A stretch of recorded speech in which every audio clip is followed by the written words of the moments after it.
I almost just stabbed myself. I'm really bad at this. Hey everybody, hi, welcome. My name is Marley. I'm a first year med student, and if I'm not mistaken, one moment please. Yes, AMCAS primary applications open very soon, which means premeds are frantically trying to finalize their applications for immediate ASAP submission. And arguably the most time-consuming and anxiety-inducing piece of these primary applications is the personal statement. I'm just like remembering that whole mess, writing my own personal statement and like trying to create perfection out of 5,300 characters. Oh my gosh, I'm so triggered. The personal statement is actually really important because if it's off or if it rubs the admissions committee members the wrong way, that can be a reason to toss your app and you won't get an interview, even if you have perfect stats. So while I was writing my own personal statement, I felt like I was kind of shooting from the hip with my writing because like everyone that I talked to and read and everything that I read, they all had like very different opinions on like, oh, you should write about this or never mention this or don't talk like this, do talk like this. Or write, I should say. Like everyone had a different opinion on what I should write about and how I should write about it. So I ended up just being kind of confused, and to be honest, if I had to go back and do it all over again, please don't make me do that. That was the actual worst. I would definitely approach my writing, especially for the personal statement, very differently. There are three main things that I wish that I understood better, like as an applicant writing my personal statement, that would have helped streamline my writing process and help me not be so anxious and stressed about it. Okay, so first, if you're not a naturally gifted writer or storyteller, don't all of a sudden try so hard to be one. It's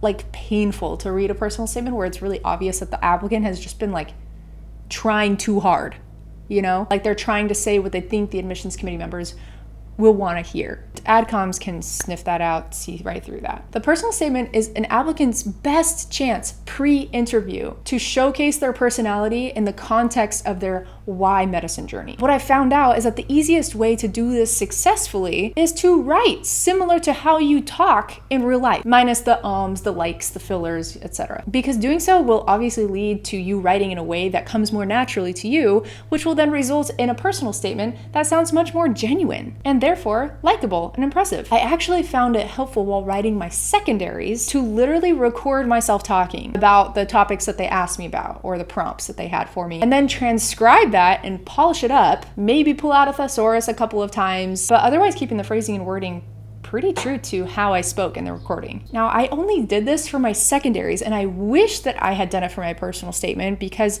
it saved me tons of time in secondaries, and I ended up liking what I wrote much more in my secondaries, actually. Okay, on the second one, hear me out. You don't need a sob story.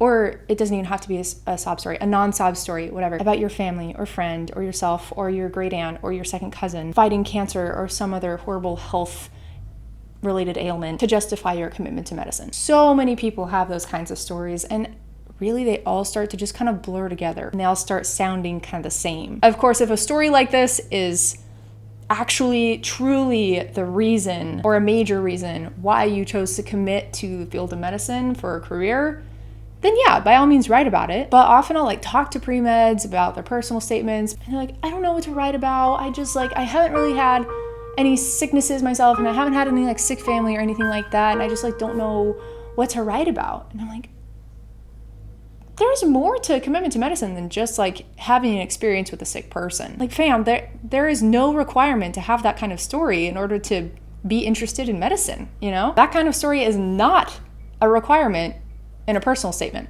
at all. In fact, it's refreshing to read about an applicant's motivations to go into medicine that developed out of an entirely separate interest, like a hobby maybe. For example, I remember one person writing about their love of drag racing and how car mechanics actually had parallels and related to medicine in a variety of ways. So interesting and memorable. Okay, now third, last, maybe most important, there is such a thing as too much feedback on your personal statement. In fact, hot take, don't take much personal statement content or editing advice from people who aren't current med students, residents, new attendings, or on an admissions committee. I ended up getting and taking to heart way too much feedback from people who didn't really understand the nature of the med school personal statement and the application process. So I wasted so much time writing and rewriting drafts, trying to incorporate all of these kind of competing suggestions, thinking that more feedback is always better. That's what I was told. But I ended up just with these drafts that were blah and hodgepodge, and ended up with iterations of the personal statement that just seemed like hollow and didn't answer the why medicine question in a way that sounded like me. Bottom line, be very choosy about who you let influence how you write your personal statement. Again, this is supposed to be your, hi, this is me, I'm a real human with a real love of medicine, ta-da, debut. You don't want that to be watered down by too many other people. So those are the main 3 things that I wish that I had understood better as an applicant in writing my personal statement. Write more like how I talk so it reflects my actual personality. Don't worry so much about having some story about a sickness in your family or friends or whatever. And third, there is such thing as too much feedback. But bonus tip here, this may seem like really obvious, but it needs to be said because it's actually ridiculously common for people to have typos in their personal statements. Guys, what? I don't know who needs to hear this, but everyone better proofread with spell check on their personal statements at least 17 times before they send it in. Don't send it in if it's gonna have a typo or if there's bad grammar somewhere in it. Adcoms care, because if you send in a personal statement and they read it and they're like, they spelled definitely wrong. Oh, they use the wrong form of there. This matters because if you have typos or grammatical errors in your personal statement, it just shows you that this really important essay is something that you didn't really spend enough time on or put enough effort into to even just do a basic spell check. And during my time on the admissions committee, I've seen this come up multiple times as a red flag on someone's app. Yeah, so whatever you do, just make sure that when you submit your personal statement, there are no typos or grammatical errors in it.